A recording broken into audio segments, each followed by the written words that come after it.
জাতির আসলে যে এক ধরনের শোক কিংবা এক ধরনের যে অবস্থা, আহ, আদৌ কি রাষ্ট্রকে এই বিষয়গুলো নাড়া দেয়? শুধুমাত্র ফেসবুক মিডিয়া এবং এআই ক্রিয়েটেড সাম ফটো এগুলো দেখে যারা কমেন্ট করে তাদের সম্পর্কে কিছু বলার নাই। নিয়ম নীতির তোয়াক্কা না করে একেবারে এয়ারপোর্টের কাছে নীতিমালা ভঙ্গ করে মার্কেট করা, বহুতল ভবন করা, এটা কিন্তু পুরা দেশ এবং জাতির উপরে একটা হুমকির মতো পরিস্থিতি তৈরি করে। এইচএসসি পরীক্ষাটা এটা একেবারে শেষ মুহূর্তে না পিছিয়ে এটা আরো আগেই পিছানো যেত।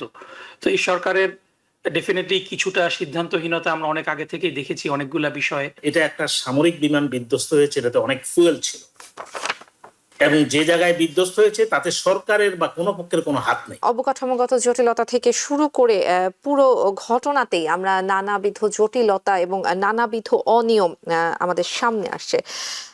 বাংলাদেশে আসলে অতীতেও এরকম ঘটনা ঘটেছে, বারবার ঘটেছে। জবাবদিহিতা আসলে কখনো নিশ্চিত করা যায়নি। আসলে কি কি আপনাকে আসলে বলবো, কিভাবে বিষয়টিকে আসলে ব্যাখ্যা করব? গতকাল থেকে এখন পর্যন্ত দেশটিতে যে অবস্থাটা আসলে চলছে, এতগুলো মানে সন্তানের লাশ বাবা মায়ের কাঁধে, পুরো জাতির আসলে যে এক ধরনের শোক কিংবা এক ধরনের যে অবস্থা, আদৌ কি রাষ্ট্রকে এই বিষয়গুলো নাড়া দেয়? আসলে আমি কোনো পক্ষের কথা বলছি না, যে এই পক্ষই ক্ষমতায় থাকুক না কেন, কিংবা যারাই ক্ষমতায় কিংবা যারাই দায়িত্বশীলতার জায়গায় থাকুক না কেন, দায়িত্বশীলদেরকে কি আদৌ এই বিষয়গুলো নাড়া দেয়? ধন্যবাদ অপলাপা, এবং আপনার মাধ্যমে দর্শকদের ধন্যবাদ, চৌধুরী ভাইকে ধন্যবাদ, শুভেচ্ছা জানিয়ে শুরু করছি। আসলে খুব ভারাক্রান্ত মন নিয়েই কথা বলছি। এটা খুব স্বাভাবিক ঘটনা না। আপনার দুর্ঘটনা ঘটতেই পারে। নাইম আবির যেটা বললেন যে এখানে আমরা যান্ত্রিক ত্রুটি থেকে শুরু করে অনেক বিষয় আছে, এবং সবচেয়ে ভালো বিমানটাই সবচেয়ে ভালো পাইলট ট্রেনিকে দেওয়া হয়। সুতরাং এই ধরনের দুর্ঘটনা ঘটে, আমরা দেখেছি। আমরা যদি 9/11-এর প্রেক্ষাপট দেখি, নিউ ইয়র্কে আপনারা যারা আছেন, 25 বছর আগের সেই ভয়ঙ্কর ঘটনার কথা কিন্তু আপনাদের মনে পড়ে। এর বাইরেও একটা হাডসন মিরাকল যেটা ঘটেছিল কয়েক বছর আগে, যে যান্ত্রিক ত্রুটির কারণে ল্যান্ড করা যাবে না, সেখানে হাডসন রিভারে প্লেনটি ল্যান্ড করে সমস্ত যাত্রীদেরকে নিরাপদে বাঁচিয়ে ফেলা হয়েছিল। কিন্তু সবসময় কিন্তু প্যাসেঞ্জার কিংবা সেখানকার অধিবাসীরা এতটা ফরচুনেট হয় না। কিছুদিন আগে এয়ার ইন্ডিয়াতে অনেক মানুষ মারা গিয়েছে, সবাই যাত্রীদের সবাই, শুধু একজন ছাড়া সবাই মারা গিয়েছে। কিন্তু যখন এই নিহতরা হয় একেবারে শিশু, তখন কিন্তু কষ্টের মাত্রাটা অনেক বেশি হয়ে যায়। এবং এই ঘটনাটাই মাইলস্টোন স্কুলে ঘটেছে, যে এই শিশুরা সকালবেলা বাবা মা তাদেরকে স্কুলে দিয়ে এসেছে, তারপরে যখন শুনলো যে সেই শিশুরা নিহত হয়েছে কিংবা তাদের কি অবস্থা অনেকে জানে না, কিছুটা মিসম্যানেজমেন্টও হয়েছে এখানে। সো সবকিছু মিলে এটা আসলে খুব দুঃখজনক। এবং একটা দুর্ঘটনা ঘটলে এই দুর্ঘটনার পরে মানুষের স্বাভাবিক কিছু রিয়াকশন হয়, সেই রিয়াকশনের বহিঃপ্রকাশ আমরা দেখেছি, কিছু দাবি দেওয়া এসেছে। কিন্তু সাথে সাথে যে কথাগুলা নাইম আবির বললেন, যে আমাদের দেশে যে বিরামহীন দুর্নীতি, শুধু গত 15 বছর দুর্নীতি হয়েছে তা না, তার আগে থেকেও যে নিয়ম নীতির তোয়াক্কা না করে একেবারে এয়ারপোর্টের কাছে নীতিমালা ভঙ্গ করে মার্কেট করা, বহুতল ভবন করা, এটা কিন্তু পুরা দেশ এবং জাতির উপরে একটা হুমকির মতো পরিস্থিতি তৈরি করে। এই বিষয়গুলা খুব সিরিয়াসলি আমার মনে হয় যে বিষয়টা যারা এখন আহত আছে তাদের চিকিৎসা সুনিশ্চিত করার পরে সেকেন্ড স্টেপ হতে হবে যে এই দুর্নীতিগ্রস্ত আমাদের যে অবস্থাটা, এখান থেকে মুক্তির একটা উপায় খুঁজে বের করা। যেই দালানগুলা, যেই স্থাপনাগুলা নীতিমালা ভঙ্গ করে তৈরি হয়েছে, এগুলা ভেঙে ফেলা কারণ ভবিষ্যতে আরো বড় সংকট হতে পারে।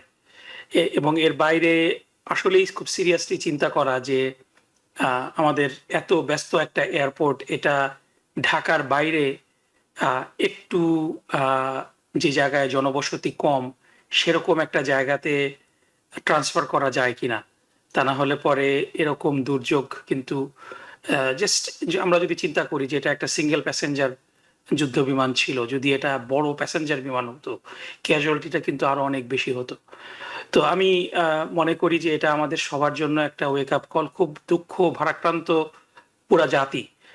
তবে পজিটিভ বিষয় হলো যে ডেফিনেটলি যারা ভুক্তভোগী, যারা তাদের আপনজন হারিয়েছেন, তাদের মধ্যে ব্যথা ক্ষোভ থাকবে, এটা স্বাভাবিক, এবং এই ক্ষোভের বহিঃপ্রকাশ ঘটবে, এটাও স্বাভাবিক।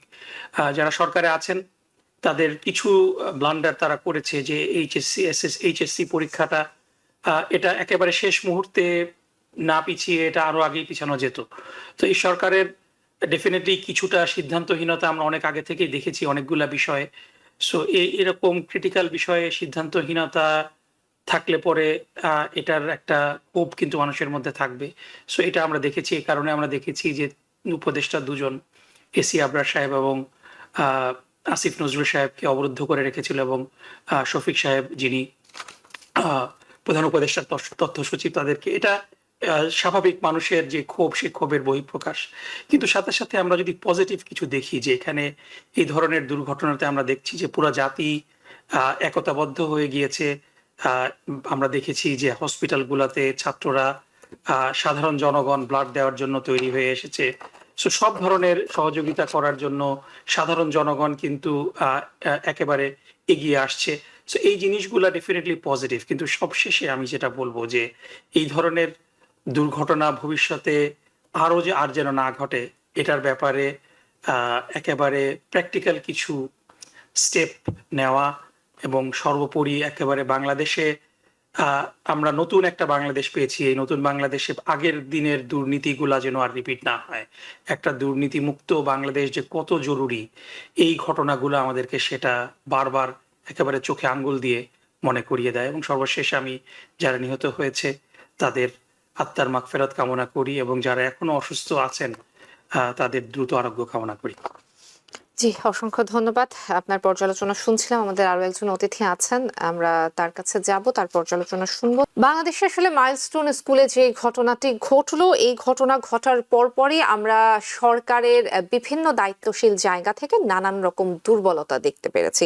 প্রধান উপদেষ্টার ত্রাণ তহবিলে সাহায্য পোস্ট চেয়ে সেটি আবার সাথে সাথে ডিলিট করে দেয়া আমরা দেখেছি। নেটিজেনরা এটা নিয়ে নানান রকমের সমালোচনা করেছেন। পরীক্ষা স্থগিতের যে ঘোষণাটা, এটা অনেক দেরি করে দেয়া হয়েছে, সেখানে এক ধরনের ক্ষোভ সৃষ্টি হয়েছে।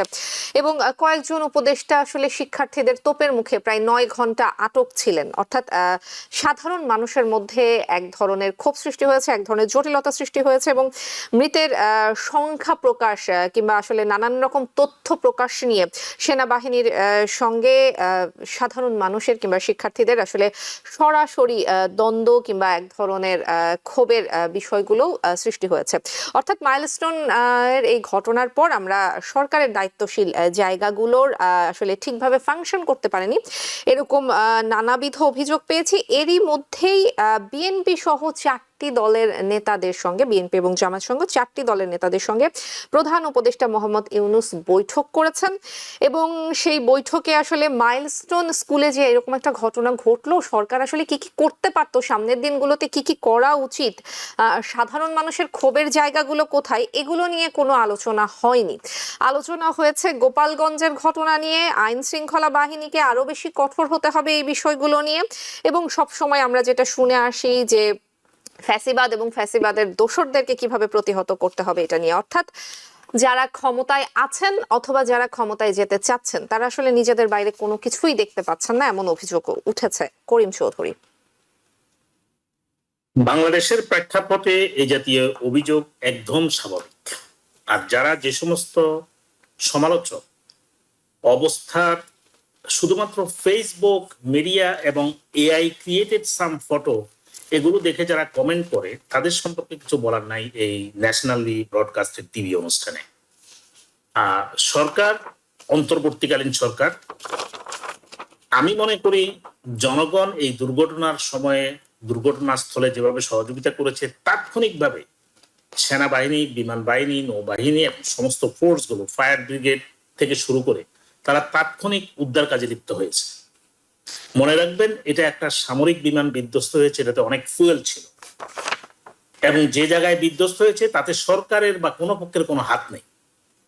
যারা সরকারের দুর্বলতা বা এই যে বর্তমান সরকারকে, যেটা আপনি অস্থায়ী সরকার বলেন, ইন্টিম গভর্নমেন্ট বলেন, যাই বলেন না কেন, তাকে কোনো রকম দোষ দেওয়াটা সহজ এবং একেবারেই আমাদের সমাজে, যেটা বাংলাদেশের প্রেক্ষাপটে হয়, ইস লিপ সার্ভিস, যা ইচ্ছা তাই বলে ফেলা, কোনো রকম চিন্তা ভাবনা না করে জনমতকে ভিন্ন খাতে প্রভাবিত করার জন্য।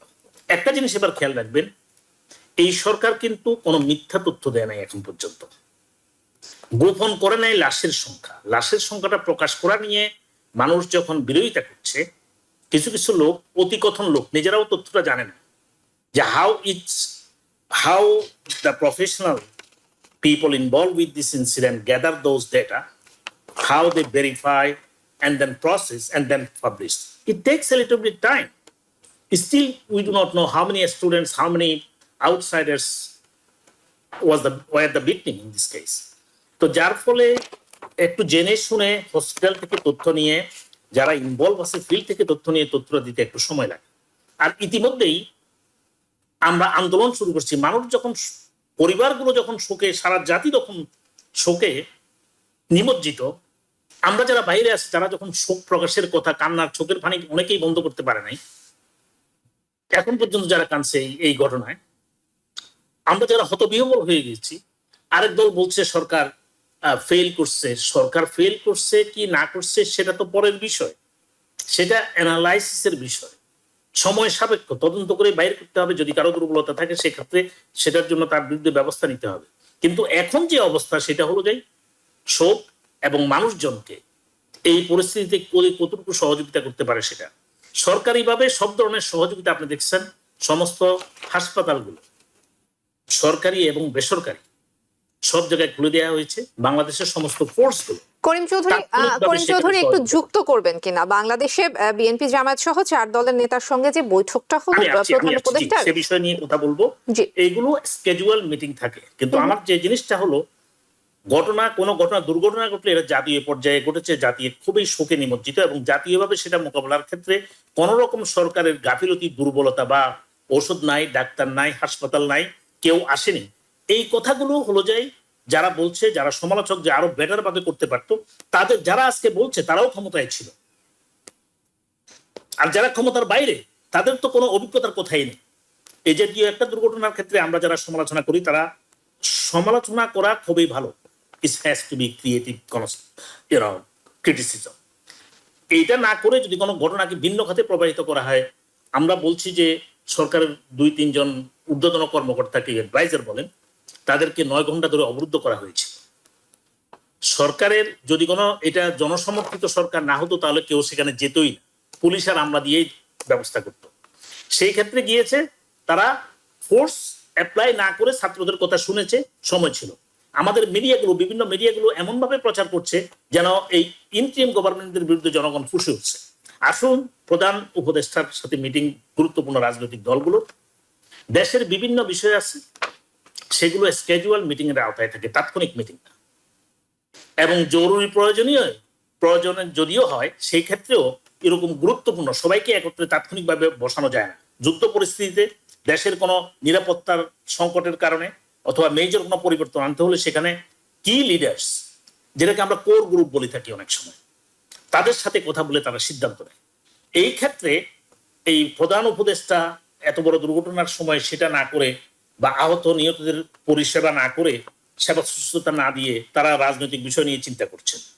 এই জাতীয় জিনিসগুলো আমাদের যে সমস্ত মিডিয়া প্রকাশ করছে, তাদের বিভিন্ন উদ্দেশ্য থাকতে পারে। Facts is facts, we must have to disclose the facts. আমি মনে করি ব্যক্তিগতভাবে শোক প্রকাশ আমরা সবাই করছি। আমরা যারা আজকে আহত, কাতরাচ্ছে, জীবন যুদ্ধে আছে, তাদের সবার সুস্থতা কামনা করি, এবং তাদেরকে যেন উপযুক্ত সহযোগিতা দিয়ে, সরকার ইতিমধ্যেই ঘোষণা করেছে, প্রয়োজন হলে সিঙ্গাপুরে নিয়ে যাবে, বাইরের দেশে নিয়ে যাবে, সরকারের পক্ষ থেকে কোনো অসুবিধা নেই, সার্বিকভাবে করা হচ্ছে। যে জিনিসটা প্রফেসর সাহেব বলে গেলেন, যে ঘটনার কারণটা কি সেটা উদ্ঘাটন করতে হবে। আপনি যদি একটু সময় দেন ফলে আমি একটু বলি। এই যে তেজগাঁ বিমানবন্দরের কথা বলছেন, আজকে অনেক বুদ্ধিজীবী অনেকের কথা শুনছি এই গণবসতিপূর্ণ এলাকায় কেন এটা করা হয়েছে। 1941 সালে যখন ব্রিটিশরা এই তেজগাঁয়ের যে আপনার ল্যান্ডিং স্লাইডটা করে, তখন এটা এয়ারপোর্টও ছিল না। তাদের যুদ্ধ বিমান নামানোর জন্য ওই যে আসামের যুদ্ধ বিমান আর বার্মার যুদ্ধ বিমানের বিমানবন্দর যুদ্ধের ক্ষেত্রে ওগুলো ফিল্ড ওয়ার মানে এয়ারপোর্ট ছিল, ওখানে সাপ্লাই রক্ষা করার জন্য ঢাকাতে করা হয়েছিল এটা। সেটা একটা যুদ্ধকালীন সময়ে, ওই সময়ে এত বিমানের কথা চিন্তাও করা হয়নি। এর পরবর্তী সেটা করা হয়েছিল তখনকার পুরাতন ঢাকা থেকে 12 কিলোমিটার দূরে তেজগাঁতে। এরপরে এটাকে 1980 সালে নিয়ে গেল কোথায়, আরেকটু বাড়াইয়া প্রায় 20 কিলোমিটার দূরে নিয়ে গেছে এখন, যেটা এখন শাহজালাল ইন্টারন্যাশনাল এয়ারপোর্ট। কিন্তু যেই জায়গাটাতে এই বিমান বাহিনী থাকার কথা সেটা এখন পর্যন্ত বাংলাদেশ সরকার নেয় নাই। আমি আশা করি এটা আজকে সর্বজন বিদিত যে প্রশিক্ষণ বিমানের মতো বিমান, এমনকি যে আন্তর্জাতিক বিমানবন্দরটাও তার আশেপাশে যেভাবে ডেভেলপমেন্ট আমরা করেছি, দুর্নীতি হোক যাই বলুন না কেন বা প্রয়োজনের কারণেই হোক, যেভাবে আমরা এক্সপ্যানশন করেছি ঢাকা শহরকে, এতে করে এই পুরা বিমানবন্দরটাই একটা ঝুঁকির মুখে এবং আমাদের নিরাপত্তা দিক থেকে একটা ঝুঁকির মুখে যেমন রয়েছে, আমাদের যারা বাসিন্দা, বাংলাদেশের বাসিন্দা, তারা বিভিন্ন ধরনের ঝুঁকিতে আছে, শুধু শব্দ দূষণ নয়। এইসব বিমানের বড় বড় বিল্ডিং গণবসতির কারণে বড় ধরনের দুর্যোগ করতে পারে। আজকালকার যে এআই যে টেকনোলজি ডেভেলপ হচ্ছে, যে কেউ একটা বিমানকে রং সিগন্যাল দিতে পারে। এখন বিমান শুধুমাত্র দেখেই ল্যান্ড করে না, তারা এখন এআই দ্বারা কন্ট্রোল, এটাকে মিসডাইরেক্ট করতে পারে। তো এই জন্যই আমরা আশা করি আমাদের বিশেষজ্ঞরা এইসব বিষয় নিয়ে দুর্ঘটনা এড়ানোর জন্য, এয়ারপোর্টের নিরাপত্তার জন্য এবং আমাদের ঢাকাবাসীর নিরাপত্তার জন্য এই এয়ারপোর্টটা নিয়ে একটু চিন্তা করবেন, কারণ এয়ারপোর্ট না সরাইয়া জনগণকে এখন সরাইতে পারবেন। নিউ ইয়র্ক থেকে সম্প্রচারিত TVN 24 টেলিভিশন বিশ্বজুড়ে বাঙালির কণ্ঠস্বর।